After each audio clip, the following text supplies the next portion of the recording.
di rumah. Nah, saudara, dalam suasana ini kami masih bersyukur karena masih dapat menyembah Tuhan di mana saja kita berada. Sering saya juga biasanya mengikuti di rumah karena bertugas ya. Yang dilarang juga harus datang untuk memberikan pesan-pesan Tuhan kepada kita sekalian. Saudara-saudara, tema kita selama Desember ini adalah Immanuel, Allah beserta kita. Amin. Allah beserta kita, ya. Nah, oleh sebab itu kita perlu mengetahui siapakah Allah kita itu, siapakah Tuhan Yesus yang dilahirkan 2020 tahun yang lalu ya. Dan kita akan membicarakan mengenai silsilahnya. Minggu yang lalu pendeta sudah menjelaskan mengenai mengapa Matius menulis silsilah ini, tapi kita akan membicarakannya lagi. Nah, saudara-saudara, beberapa di antara saudara ada yang baru menikah atau sebagian ada yang masih menunggu jodohnya. Biasanya orang tua itu pada waktu mulai tahu siapakah calon dari anak-anak ini. Mereka mulai memikirkan, kalau orang Jawa bilang bibit, bebet, bobot. Begitu ya Pak? Bibit, bebet, bobot. Kenapa saudara? Karena mereka ingin tahu ini keturunan dari siapa, status sosialnya bagaimana, sikap orang ini seperti apa. Itu sebabnya saudara baru mengizinkan anak ini punya pacar ini atau jodohnya yang ini.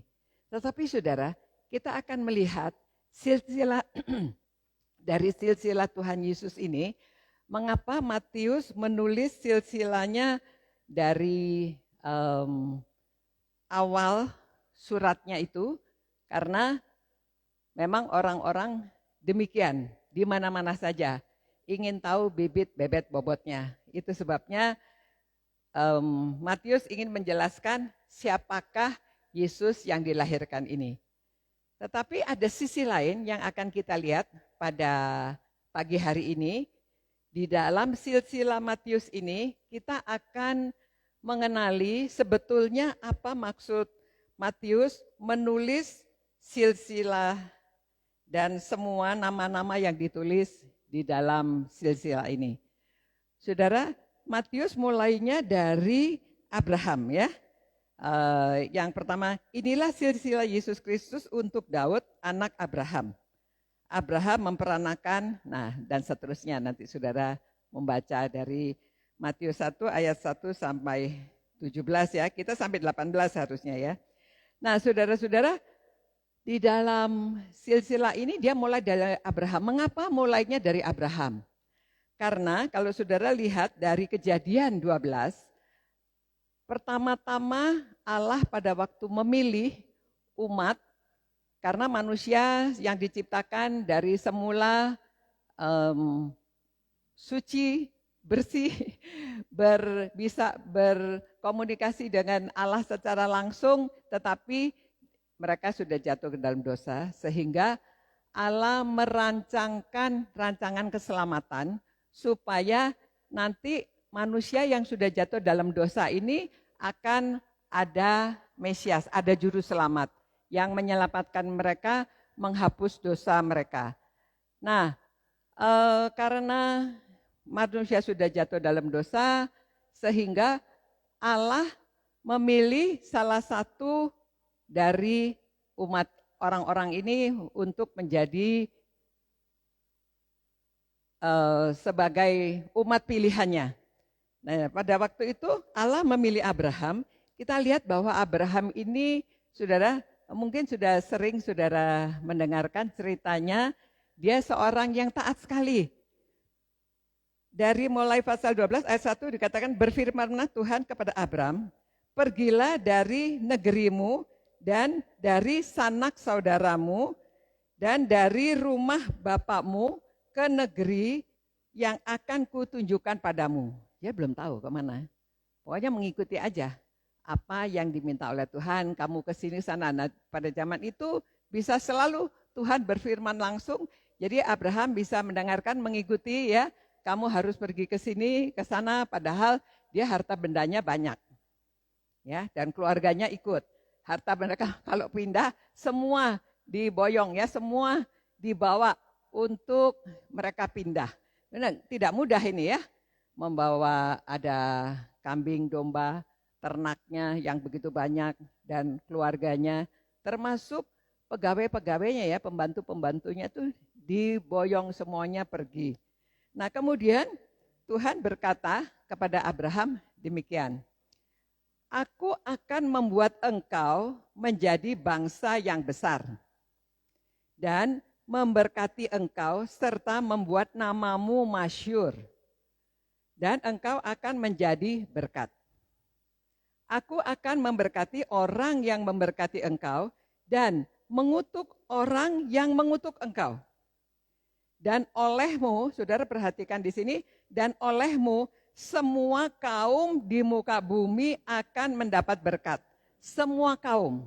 Ya. Jadi sebetulnya bukan hanya Abraham dan kemudian yang keturunannya akhirnya menjadi bangsa Israel.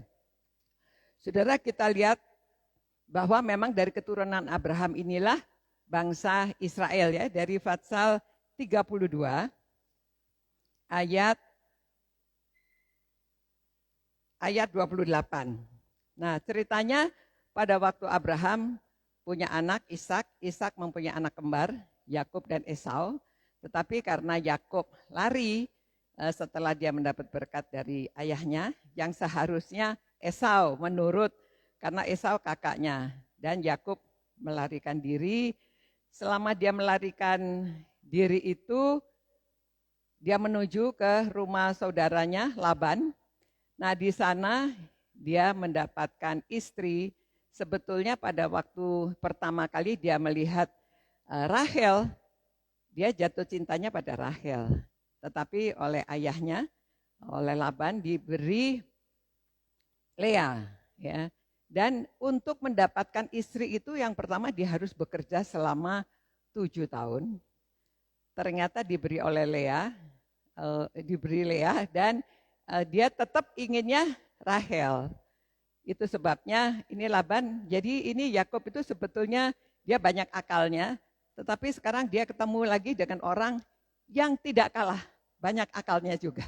Jadi dia diberi anak yang sulungnya, kemudian oke, kalau kamu mau, ternyata Yakub ini orang pandai bekerja dan orang yang pejuang gitu ya. Dia tidak mudah menyerah. Oke, saya mau bekerja lagi.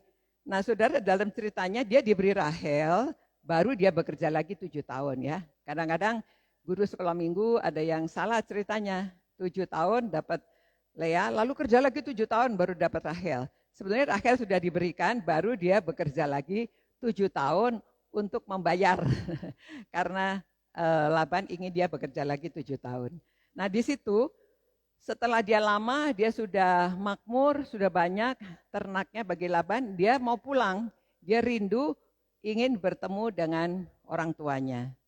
Nah, pada waktu dia rindu pulang, dia disambut oleh Esau, tapi Yakub ketakutan, masih ingat. Dulu dia lari karena dia ambil hak kesulungannya. Jangan-jangan Esau masih dendam. Itu sebabnya walaupun dia sudah bertemu, sudah baik-baikan begitu, tetapi nah, dasarnya Yakub ini kan banyak akalnya, jadi diam-diam pada malam hari dia bawa keluarganya dan harta bendanya menuju sampai menyeberang ke sungai Yabok. Di situ dia bertemu dengan seorang yang besar, lalu dia bergumul. Ya. Nah, dilihat bahwa dia itu berjuang betul, dia bergumul. Dia sudah biasa menjadi gembala yang ternaknya banyak sekali, dia biasa melawan ya, seperti Daud itu kalau ada binatang buas, ada apa dia juga melawan. Memang tidak diceritakan, tetapi kalau kita tahu karena dia ini seorang gembala, dia kuat karena dia harus mengurusi begitu banyak ternaknya, kemudian dia juga harus berjuang untuk mempertahankan ternaknya jangan sampai dimakan oleh binatang buas. Nah, juga pencuri-pencuri ya. Itu sebabnya pada waktu dia bertemu dengan orang ini, dia bergumul. Pada waktu malam dia mungkin sedang merenung sendirian, ada orang ini, dia bergumul dan akhirnya dia menang dalam pergumulan itu. Lalu dia tanya, siapa namamu? Ya, dia minta dilepaskan orang ini. Dilepaskan, tapi Yakub bilang, enggak, saya tidak mau melepaskan kamu kalau kamu tidak memberkati. Akhirnya dia tanya, siapa namamu? Kemudian dia dari ayat 27, dia katakan, siapa namamu? Sahutnya, Yakub. Lalu kata orang itu, namamu tidak akan disebut lagi Yakub, tetapi Israel. Ya, jadi di situ ya, sebab engkau telah bergumul melawan Allah dan manusia, dan engkau menang. Ya, ini orang yang berjuang dan dia menang, akhirnya dia dapat nama Israel. Itulah cikal bakalnya bangsa Israel. Dan Tuhan berkata bahwa dia akan diberkati. Siapa yang memberkati Abraham akan diberkati, yang mengutuk akan dikutuk. Dan nanti seluruh bumi ini, semua kaum akan mendapat berkat dari keturunan Abraham.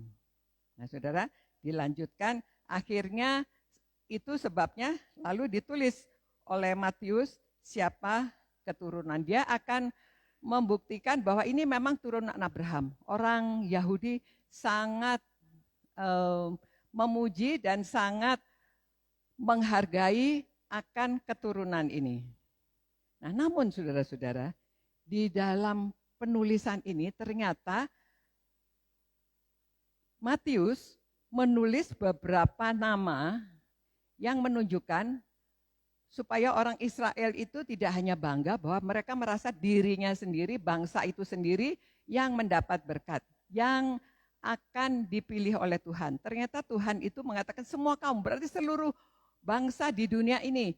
Jadi di sini Matius akan menunjukkan supaya mereka menghargai bangsa lain juga, menghargai juga orang-orang biasanya ini menurut hukum-hukum Musa, semua hukumnya itu detail sekali dan sangat legalistik, tetapi di sini mau ditunjukkan bahwa ternyata Allah memberikan Mesias ini dari keturunan yang kalau saudara harus lihat dari bibit bebet bobot itu mungkin bisa ditolak gitu ya. Nanti saya tunjukkan di sini, lihat saudara ayat 3 dari Matius 1 dikatakan Yehuda memperanakan Peres dan Zerah dari Tamar. Mengapa ditulis nama Tamar? Ya, jadi karena hubungannya sebetulnya tadinya nggak benar ya. Dia ini Yehuda itu punya anak menikah dengan Tamar, tetapi tidak mempunyai anak.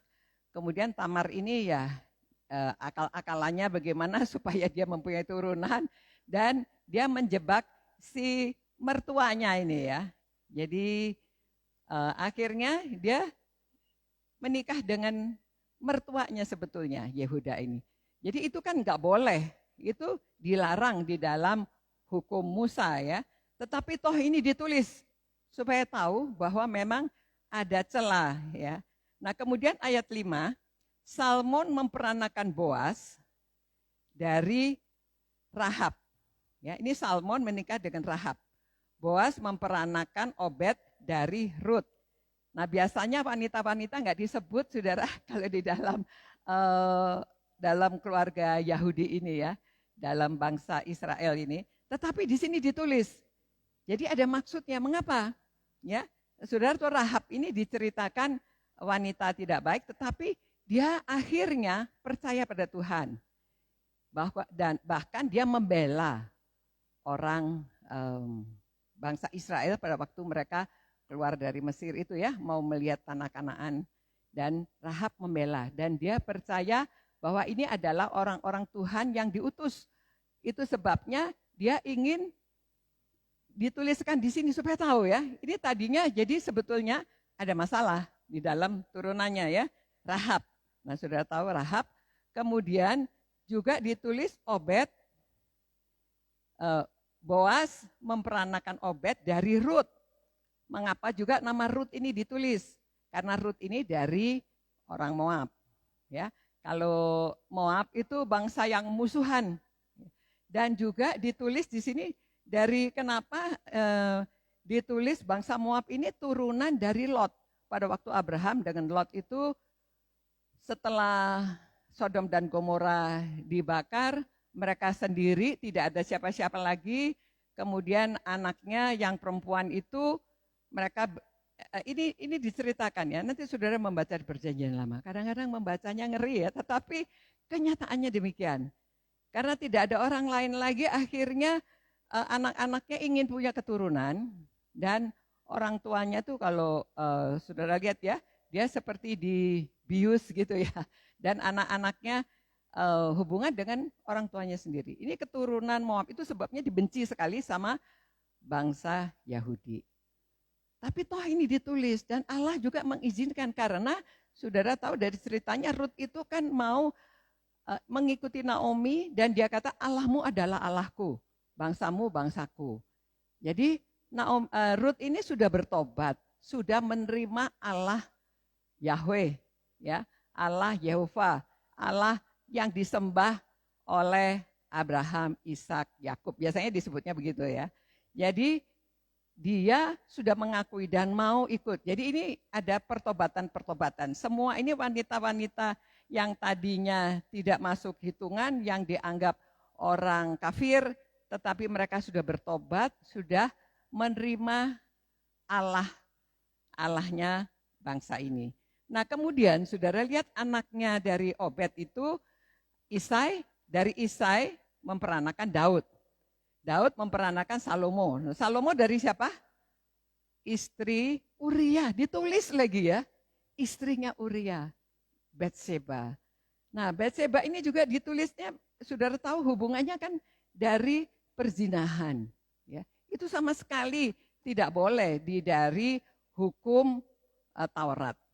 Nah semua ini ada beberapa hal pelanggaran-pelanggaran yang dari keturunan yang akhirnya menurunkan sampai ayat ke-15, Elihu memperanakan Eliezer, Eliezer memperanakan Matan, Matan memperanakan Yakub, Yakub memperanakan Yusuf, suami Maria yang melahirkan Yesus yang disebut Kristus. Nah saudara, tapi tidak berhenti di situ ya, itu sebabnya saya katakan sampai ke ayat 18. Karena kelahiran Yesus Kristus adalah seperti berikut. Pada waktu Maria, ibunya bertunangan dengan Yusuf, ternyata ia mengandung dari Roh Kudus sebelum mereka hidup sebagai suami istri. Jadi memang sudah dituliskan begitu runtut, akhirnya dia sebutkan ya bahwa jadi sebetulnya Maria ini jadi 5 wanita ini yang disebut Maria ini orang Yahudi tetapi yang sudah gak murni lagi gitu ya, karena turunannya ya sudah ada dari orang Moab.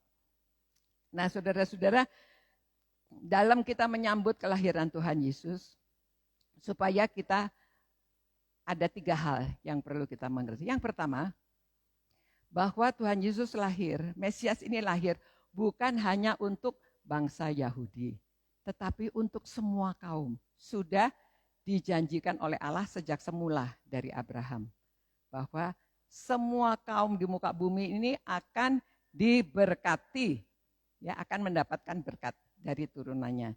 Dan Mesias ini untuk semua kaum. Buktinya di mana saudara?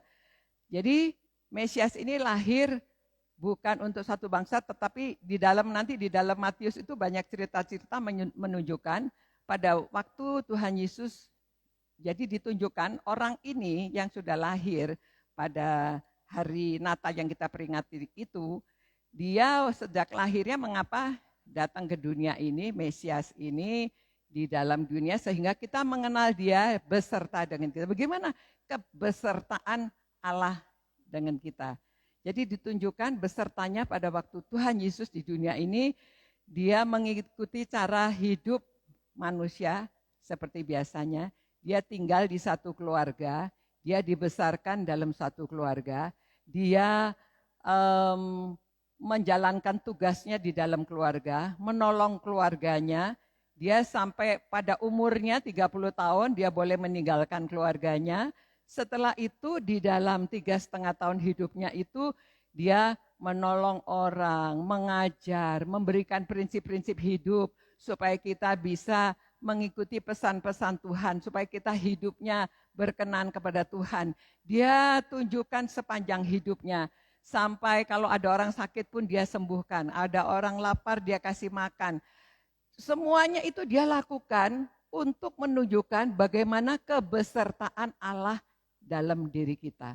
Supaya kita meneladani juga bagaimana Allah yang sudah beserta di dalam kita ini, Tuhan Yesus akhirnya disalibkan, dia kembali ke surga, dibangkitkan dan kembali ke surga.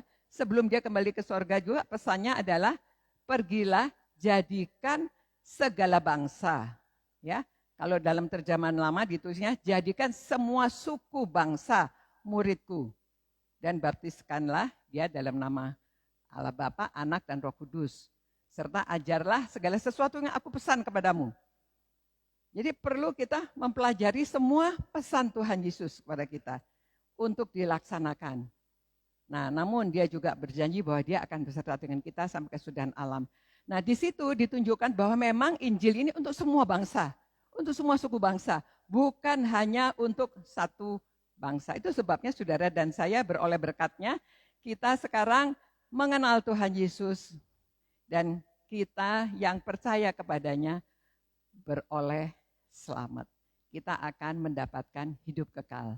Nah, saudara semuanya, saya harap saudara dapat menghayati kebersamaan Tuhan Yesus ini dengan kita. Immanuel itu adalah Allah beserta kita. Jadi saudara-saudara, yang kedua, juga kalau orang bertobat, ya, dari turunan apa saja. Mungkin dulunya kita orang jahat, mungkin dulunya hidupnya nggak benar, mungkin dulunya ini dari silsilah ini menunjukkan bahwa kalau kita bertobat, kita mau percaya kepada Tuhan, kita diampuni dosa-dosa kita dan kita memperoleh keselamatan itu. Ya, kalau kita bertobat, kita beralih menerima Tuhan Yesus sebagai Tuhan dan juru selamat kita, maka kita akan diselamatkan, beroleh hidup kekal. Yang ketiga, saudara, bahwa bibit bebet bobot itu bisa dipatahkan di dalam Tuhan Yesus. Jadi kelahiran Tuhan Yesus itu mengapa Allah beserta kita. Saudara, pada waktu mencari menantu, jangan terlalu khawatir siapa orang tuanya, siapa nenek moyangnya. Ya, walaupun kadang-kadang kita dibuatkan keturunan, ya. Ibu saya itu menurut dari om saya yang menulis pohon family tree itu, ya, turunannya dari Judge Bao. Waduh, keren ya. Judge Bao itu seorang hakim yang jujur, yang tegas, ya. Jadi di situ ditunjukkan bahwa kepengennya turunannya yang bagus-bagus, ya. Tetapi ternyata kalau orang mau bertobat, dan saya ceritakan, ya, ayah saya hidupnya nggak benar, ya. Itu sebabnya sampai saya mempunyai beberapa saudara tiri. Tetapi walaupun demikian, saudara, kita semuanya diselamatkan karena kita terima Tuhan Yesus. Dan pada waktu adik saya itu melamar, ya, dia melamar seorang wanita di Gangkeran dulu, ya. Kami tinggal di Kemayoran. Nah, tidak diizinkan sama orang tuanya. Dia katakan, wah, bapaknya aja begitu, nanti dia juga begitu, ya. Lalu adik saya ya udah patah hati, lalu tapi Tuhan mengizinkan dia belajar di Amerika Serikat. Sampai di Amerika Serikat dia belajar dan ternyata dia sekolah dengan baik. Dan wanita ini rupanya juga memang, ya, sekarang sudah jadi istrinya itu mungkin juga mengasihi, jadi dia menjadi stewardess, akhirnya bertugas sampai di Amerika, dia keluar negeri, ya, sering, akhirnya pada suatu saat, entah sudah selesai kontraknya atau bagaimana, dia berhenti dan tidak pulang lagi, ya. Akhirnya dia di Amerika menikah dengan adik, dan puji Tuhan, di saudara-saudara saya semuanya hidup baik-baik, tidak seperti ayahnya, ya. Jadi saudara, jadi jangan takut juga pada waktu tahu seseorang ini dari keluarga yang kelihatannya kalau menurut bibit bebet bobotnya itu kurang baik, tetapi jikalau dia bertobat, yang perlu bawa dia kepada Tuhan. Kalau dia bertobat, dia percaya Tuhan Yesus, hidupnya akan mengikuti ajaran-ajaran Tuhan Yesus. Sehingga keluarga ini dapat diberkati. Semua kaum di muka bumi ini menerima berkat pada waktu kita menerima Tuhan Yesus. Jadi saudara-saudara, itulah maknanya Immanuel. Dan kita sampaikan kepada orang lain bahwa Immanuel itu Allah beserta kita. Supaya orang lain juga bisa menerima berkat ini. Hidupnya diberkati, percaya kepada Tuhan, dan mereka hidup damai sejahtera. Karena mengikuti ajaran-ajaran Tuhan Yesus yang kita beritakan. Jadikan segala bangsa itu muridku, dan baptiskan mereka dalam nama Allah Bapa, Anak, dan Roh Kudus, serta ajarkan segala sesuatu yang aku pesan kepadamu. Nah, jadi hal yang lain juga kenapa kita mesti belajar firman Tuhan. Supaya kita tahu apa pesan-pesan Tuhan. Bagaimana kita menghidupi. Allah sudah beserta dengan kita, apakah kita sudah ada buahnya. Roh Kudus yang ada di dalam kita, apakah kita sudah ada buah rohnya. Maksudnya apakah sudah berbuah. Ya, buahnya itu adalah kita memiliki kasih. Nah saudara, saya menjelaskan juga bahwa ini buah roh ya, bukan buah-buah roh. Kita ada buah roh, buah itu satu. Kenapa dikatakan satu buah saja singular? Karena buah itu kalau kita memiliki Tuhan, Roh Kudus ada di dalam kita, maka akan timbullah kasih. Nah semua kasih itu karena memiliki kasih kita bisa sukacita. Kalau kita bisa sukacita, hidup kita damai sejahtera. Di dalam COVID ini, di tengah pandemi ini, kita memiliki damai sejahtera. Jadi dari damai sejahtera akan timbul kebaikan, kemurahan, kesabaran, lalu akhirnya kita juga ada kesetiaan, kelemah lembutan, dan kita dapat menguasai diri, dapat mengontrol diri. Nah itulah buahnya pada waktu kita menerima Tuhan, Allah beserta dengan kita, Immanuel. Dan Immanuel ini kita tidak tahan di dalam diri kita sendiri, tetapi kita beritahukan kepada semua orang. Supaya semua orang juga dapat mengerti makna Immanuel. Demikian saudara-saudara, semoga firman Tuhan ini yang sudah disampaikan dapat tinggal di dalam diri kita masing-masing. Dan pada waktu kita pulang untuk bersaksi. Kita datang ke gereja untuk berbakti. Ya, saya puji syukur saudara bisa datang untuk berbakti. Walaupun kemudian kita harus online lagi. Tetapi kita di rumah dan di mana saja, kita saksikan bahwa Allah beserta dengan kita. Di mana saja kita berada, kita dapat menyembah Dia. Mari kita berdoa. Tuhan, kami mengucapkan syukur dan terima kasih ya Bapak, bahwa Engkau menunjukkan kepada kami bahwa kami adalah umat pilihan-Mu dari bangsa apapun. Kami bersyukur ya Bapak, kami memperoleh berkat dari Tuhan Yesus Kristus yang sudah lahir di dunia ini, yang sudah beribu-ribu tahun kami peringati kelahirannya. Dan Engkau beserta dengan kami dari dulu, sekarang, sampai selamanya. Biarlah kami dapat menerima berkat-Mu ini Tuhan, kasih karunia-Mu ini. Dan semua bangsa di muka bumi ini akan menerima berkat, karena kami juga memberitahukan kepada semua orang. Terima kasih Tuhan, berkatilah setiap orang yang sudah mendengarkan berita firman-Mu ini. Berkatilah kami semuanya, biarlah kami dapat merasakan damai sejahtera dari Tuhan, Immanuel. Engkau yang sudah beserta dengan kami, biarlah kami menghidupinya dan kami melakukan seperti ajaran-Mu ya Tuhan. Demi nama Yesus Kristus kami berdoa dan mengucap syukur serta memohonkan semua ini. Amin. Amin. Puji Tuhan, saudara-saudara, saya kembalikan.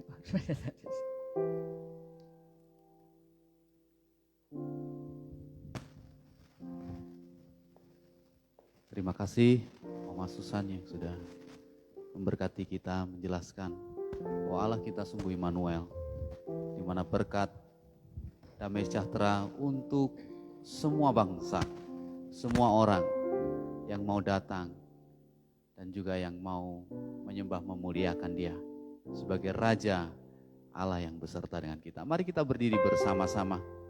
Kita sambut dengan pujian, Tuhan, ku mau menyenangkan-Mu. Menyenangkan-Mu, menyenangkan-Mu Tuhan.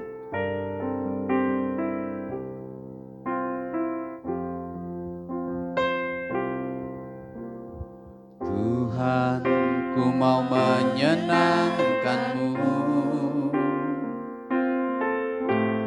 Tuhan, bentuklah hati ini jadi bejana untuk hormat-Mu, cemerlang bagai emas murni. Tuhan, ku serahkan hatiku, semua ku berikan padamu. Kuduskan hingga tulus selalu, agar aku menyenangkan-Mu. Menyenangkan-Mu, senangkan-Mu, hanya itu kerinduanku. Menyenangkan-Mu, senangkan hatimu, hanya itu kerinduanku. Bapak Ibu yang terkasih dalam Yesus Kristus, kalau kita boleh mengenal Tuhan kita Yesus Kristus dari silsilahnya, ini menjadi bagian yang boleh kita pelajari dalam kehidupan kita kepada Tuhan. Supaya kita bisa dan terus menerus hidup kita menyenangkan Tuhan. Tuhan mengasihi keluarga, Tuhan mengasihi bangsa-bangsa, Tuhan menunjukkan setiap orang yang mau datang kepadanya diberkati dan diterima. Serahkan hidup kita di Natal ini, di bulan Natal ini. Mari kita pakai hidup kita untuk menyenangkan Tuhan. Memuji Tuhan, memuliakan Tuhan. Serahkan secara pribadi kehidupan kita kepada Tuhan. Sekali lagi kita pujikan sebagai respon kita atas firman Tuhan pagi ini. Tuhan, ku mau menyenangkan-Mu. Tuhan, bentuklah hati ini